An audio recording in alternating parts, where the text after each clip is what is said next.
This is Sonia Goldberg from Napalm Records. I am here with Dianne from Xandria, Cobra from Kobra and The Lotus, and Zuberoa from Diabulus and Musica. Basically, what we're here to do is this is the second Napalm Records Women Who Rock panel. So we're getting women from various female-fronted bands together to talk about their music, and, you know, to partially talk about being a woman in the music industry and especially in the metal industry. So on that note, we got a bit of flack last time, actually, for holding a Women Who Rock panel in the first place. So for kind of separating out women as opposed to, you know, there's a philosophy that, you know, we should just kind of ignore the fact that, like, you know, there are women in the music industry in a way of bringing everyone together and kind of keeping that philosophy as, you know, that everyone is equal. And I think we all agree on that. But do you think that in terms of being a woman in the music industry, it's better to ignore the gender boundaries or to just kind of embrace them? We'll start with you, Dianne. Okay, well, first off, hello everyone, and thanks for watching. You know, this is a question that pops up in almost every interview, and my reply is, well, basically always that to me it doesn't matter which label I get, as long as the fans support us and welcome our music into their homes and hearts. I believe that calling a band female-fronted is just a label and says nothing about the music or the vision or the goal. Cool. Yeah, I agree with that. I think that it's a pity that we have to be under that tag because it actually limits art to a kind of festivals, for example, that are just for female-fronted metal. And if you look into bigger festivals, you won't find one band or two where there are female singers. And I think that it has nothing to do with music. So it's just metal, but we can find girls growling, singing classical music, singing rock in metal bands. So it's not actually a genre itself. I think they've answered it beautifully. I have nothing to add after that. I really like what Dianne said about the fans welcoming it into their hearts and their homes. And I heard something interesting from a woman at the FEMI festival a month and a half ago. And she had said that when she refers to female-fronted bands in that way, she means it in a non-derogatory way. And I thought that was interesting to hear her opinion of it, too, because it was another side I hadn't thought about before. Because for her, it was a compliment. It was to express the way a female voice complemented music in its way. But yeah, I don't know. We have to just keep on making our music the best we can. And if it's good music, it will be good music, whether you're a woman or a man. Agreed. Absolutely agreed. So let's move on from that. You know, again, I think that we all agree that a title is a title, and what's more important is talking about the music. So let's do that. All of you guys have albums coming out very shortly. What can we expect from the new albums? How would you say that the sound and band has changed or evolved in, you know, from this album to the last? We'll go back down the line again. Dianne? Okay. Yes, we have a new album coming out. Our album is called Theater of Dimensions and will be released worldwide on the 27th of January. Will be my second full-length album with the band. And gosh, what's new? Well, we've ventured into, well, I would say it's still metal, but like really different metal genres, and we've borrowed a bit of their sound and style, combined it with ours. So I guess we will surprise those who might not have heard us yet, but also satisfy our true and loyal fans. Next to that, I think this is our best album so far. I know, well, everyone will say that, obviously. But I really believe it is like that. It has a much better production. The songwriting process was easier than before. And we were just very much in line with one another. And I think you can really tell on the album. Yeah. That's awesome. Okay, my turn, or? Yes. Sorry about that. No, I cannot hear always. There are some words missing, but okay. Yeah, we are releasing as well the new album actually in 5 days. So this is really exciting period for us. It's our 4th length album already. And well, I think we follow the same path that we took before with Argia, with the previous one. But it's going to be a little bit different as well, because in the previous album I was the main composer. I did almost everything by myself, so it was quite hard for me. And this time the rest of the band members have contributed a lot with many, above all, riff structures and really metal stuff. So I'm really happy with the results. So far, it's going to be a very eclectic album, as always. We will have a little bit of everything. You will find very strong metal songs, but also very soft ballads, an acoustic track. And there are also 2 songs that are really different from what we have done before. So yeah, it's going to be something new, and yeah, I think it rocks. So. Kobra? We are releasing our 4th album next year, but it's a little unconventional. It's a 2-part album. It was a double album intentionally, and it was supposed to come out as one body of work. But as you probably know, Napalm suggested that we split it into 2 separate dates, because 2 full-length albums is a lot of material to drop on people's heads. So now we have one coming out February 24th, Prevail 1, and Prevail 2 is coming out in October. The title is really just like a statement about how we all feel about being passionate about this art that we're doing, but it being a very hard lifestyle and a very hard path to choose for yourself, but we don't want to give up. And the whole album is very versatile, so it ranges from heavy rock to heavy metal this time, which is going to be different for our fans, because they are used to hearing straight up heavy metal, as a lot of people call it classic metal, I guess. And this time it's a little more vulnerable.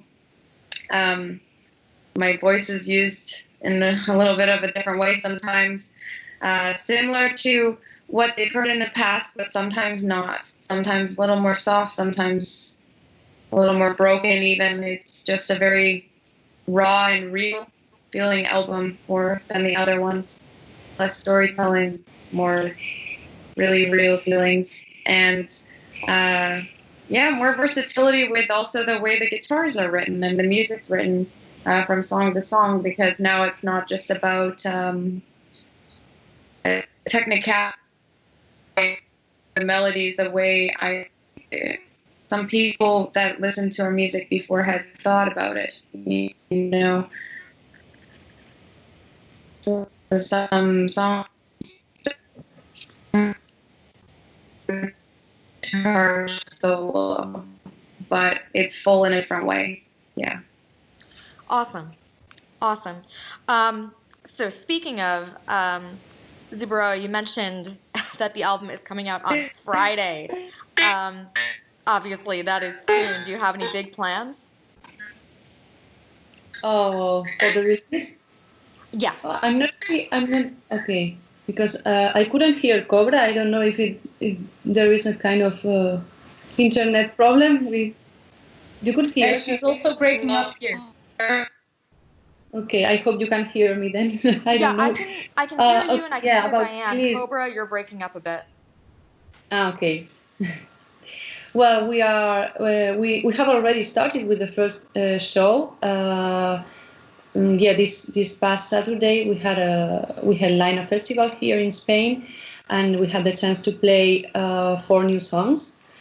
It was great, and now we are going to the Netherlands. We are playing with Serenity 4 shows this weekend, Friday, Saturday, and Sunday, I think. And it's gonna rock because we have prepared a new set list, and we are very, very happy with it. And then we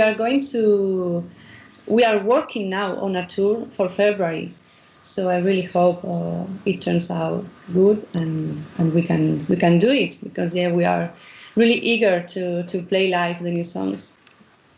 Awesome. I'm sure everyone's super excited to hear him. This one is for Dianne. It's from fan John F. Sparks Jr. How do you care for the highly trained vocal styles, your health, basically, doing what you do, particularly on the road? Well, how do I not? You have to take it into account every second of the day with everything you do. I think what's most important is sleep and some more sleep, which is really, really, really hard to get on tour. So every moment I can, I sleep. The boys often go sightseeing, and I always have to pass because, well, if I would, then in the evening you will surely hear. So did I mention sleep already? So that's one. It's important to stay hydrated, to eat as healthy as you can. Those are the basics. It's also important to start the tour well rested and in the best condition you can be, as well your body as your voice.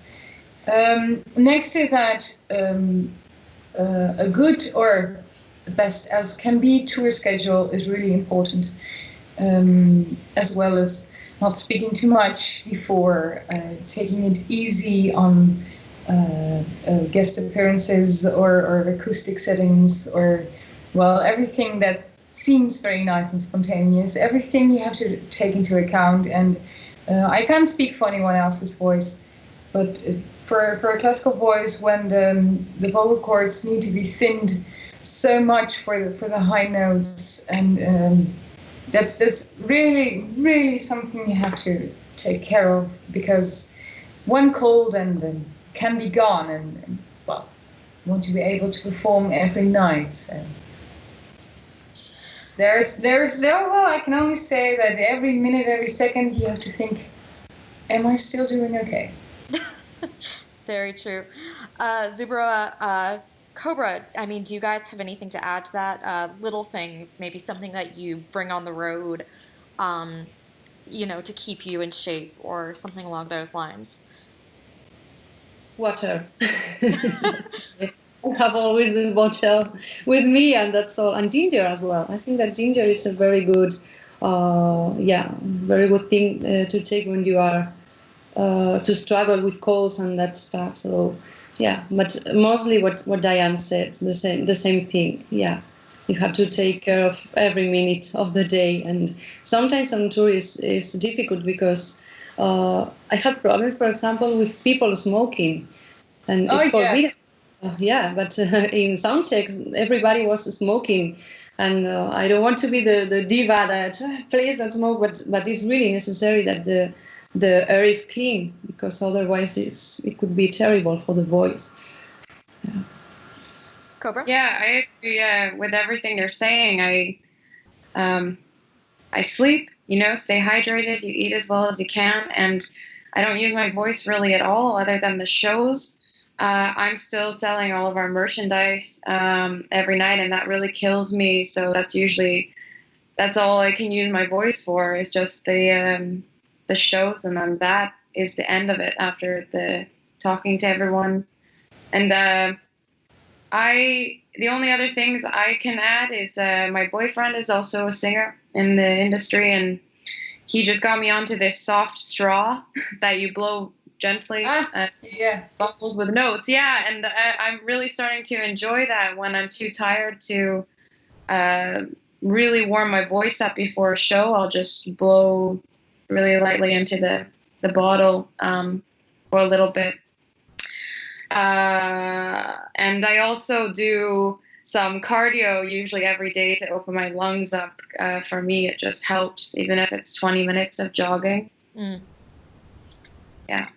Absolutely. I mean, I think everyone could do for taking this advice, even if they're not on the road. Let's see. I do like that you mentioned the bubble thing, though, because the three of us like, oh yeah, and the rest of the world is like, what? What the hell?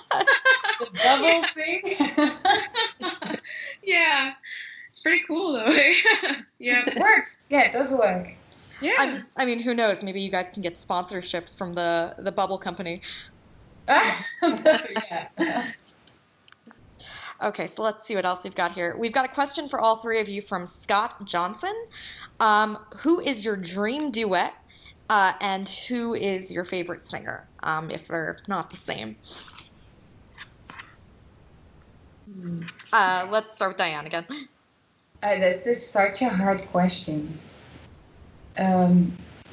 Just anyone who is as passionate about music and singing as me. You know, there are so many different voices. It's really hard to just pick one that should be really special. I don't know.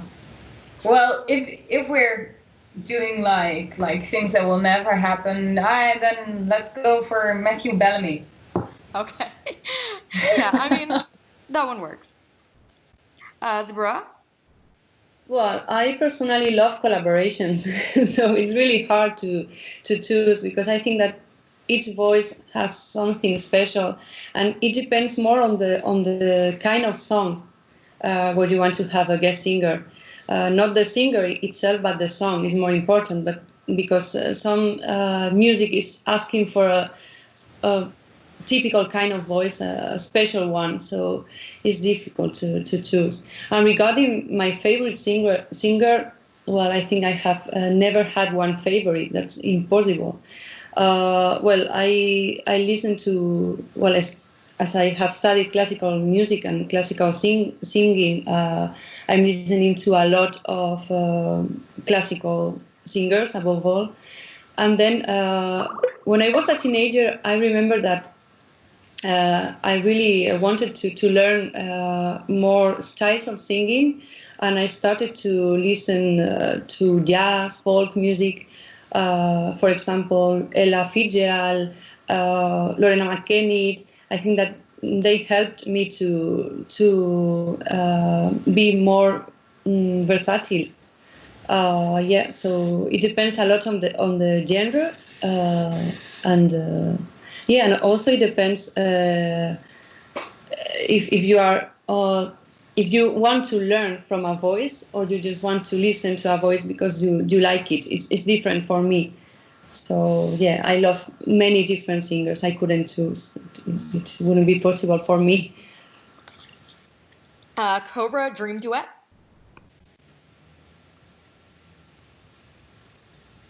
I think she's frozen.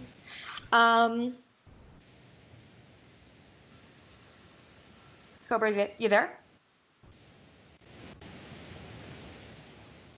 Okay, let's move on while we get situated with that. Actually, this is perfect time. Dianne, Zuberoa, you both obviously are very classically trained, and you know that shows up a lot in your music. You guys are, let's say you guys are trapped on a desert island, and you could only bring 3 CDs. Would they be more likely to be classical music or metal?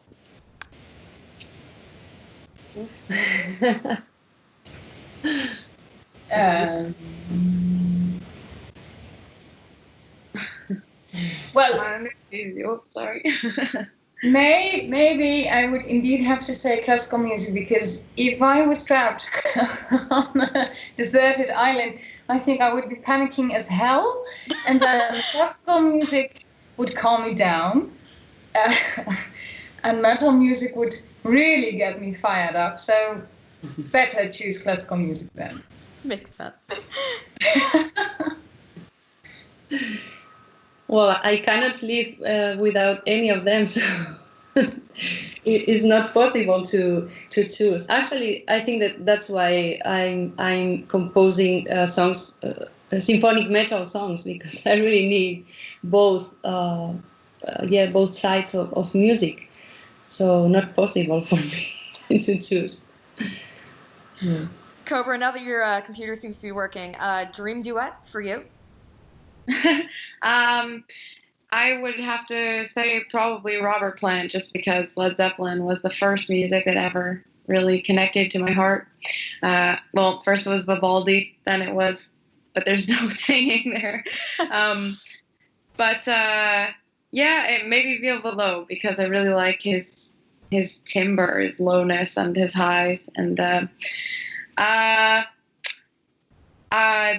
Island, I would say probably neither, because both of them can eventually make me crazy. And I'm just gonna throw out something that I'm not even given the option of, but probably 70s classic rock, because I can like listen to, but also put in the background when I'm doing something else. yeah, like building your hut and stuff like that. Yeah, exactly. Awesome. I mean, we're actually running low on time here. We'll do two more questions. Who have you guys been listening to for inspiration while writing these upcoming records? Dianne? Yeah, that's I've seen this one written down. I think it's a bit maybe a strange question, because we're writing our own music, so then I'm not someone who listens to other music a lot to get inspiration. I just really like to dive into what I know about the resources that I've had growing up. So things that are really settled, thoughts that feed me, emotions, vibes, and let that just flow, and then see what I come up with, what the boys come up with. We've been working together with our producer Joost van den Broek, who also co-wrote, and I don't think the three of us sat down, listened to another CD, and thought, yeah, let's do that. No, it's yeah, you know what? You get why I call it silly. It's Yeah. and I think, well, in my opinion, when you write music, it's more from within. It has come from your own experience, and it has to be unique and pure, and to be able to do that, you have to go back to who you are. Yeah. I completely understand what you're saying there. Zuberoa, Kobra, do you guys agree with that? Yeah. Actually, I don't listen to metal this year. Yeah, I didn't have the time to do it. It was like crazy, because I was working with the new Diabulus in Musica album, and also with my solo project, which is related to New Age and that stuff. So I've been I also became mother this year, so I've been very to be Congratulations. Thank you. So it has been a very calm year musical wise. So I would say that I have listened to a lot of new age and yoga music. It's really, and usually I don't like to listen to metal a lot when I'm doing a metal album. I prefer to be like a white paper, so that my brain can discover new things and new ways of inspiration. Yeah. Now is the time to listen to metal again. Yeah. After we release the new album. Kobra? I guess, I'm not really listening to things to inspire me, but what I find interesting is probably whatever I have listened to, and it's a spectrum of so much. You know, it goes from folk to metal to pop, to like so many different genres for me that I enjoy now, and find people inspiring, and that things just pop out that you don't even think about. You know, maybe something that you learned from listening to pop over the years, or you know, that you don't want to tell the people that are really dedicated to metal listening to you those things, but but it just happens and you don't even realize it. And you'll write something that will also remind somebody of something else, and maybe you didn't even hear that song, you know. Like I've written some stuff where the guys say, that reminds me of Halloween. And I never really listened to Halloween, and I don't know any of the songs, you know, and it's just so interesting. And those things happen, and that's just people hearing also the things that they hear and their favorite things that they pull out of your music. Yeah. So, yeah. Also so used to compare, always compare. That's why I prefer to listen to other bands, because that way I'm sure that I'm not copying anyone, you know. Sometimes it's really like you are always listening to the same shit. It's like, no. Absolutely. Okay, so we've got one last question. This is a fan question from Nicole Pioker. If you could have one superpower, what would it be? Oh. Dianne? I would like to turn hatred into love. Oh. That's it. And it would be great, of course, to be able to throw fireballs and do all the fantasy things, but I think this is what the world needs and deserves. Agreed. Zuberoa? If I could, I would like to stop time sometimes, because the day doesn't have enough hours for me now. So, yeah. And Kobra? You can still say the fireball thing. It's funny because this is I think I really love what Dianne said. That's beautiful. And I've been asked this question 3 times on the tour I'm on right now, and I still can't think of like a good enough answer for this. And so I'm just going with, I want a horse that flies, and I want to be able to shoot lightning bolts, and that's what I'm going with. Good answer. I agree. Yeah. Okay, so this has been awesome, guys. To all you watching, please be sure to check out the new records from Kobra and the Lotus, Xandria, Diabulus, and Musica. That would be Prevail, Theater of Dimensions, and Dirge for the Archons, respectively. It's been great talking to you guys. I hope you had as much fun as I did. And to all you listening, do you have any last words? Only thanks. Thank you for supporting us. And this has been fun, the 3 of us together. And, well, you should go and check out their albums. Yeah, thank you so much. Thanks for the chat. And well, I hope to see you on tour. Kobra? Thank you guys for all your support, everybody out there, and for believing in all of us. And much love and eternal gratitude as always. Okay. Thanks, guys. Talk to you later. Thank you. Bye. Bye. Bye. Bye.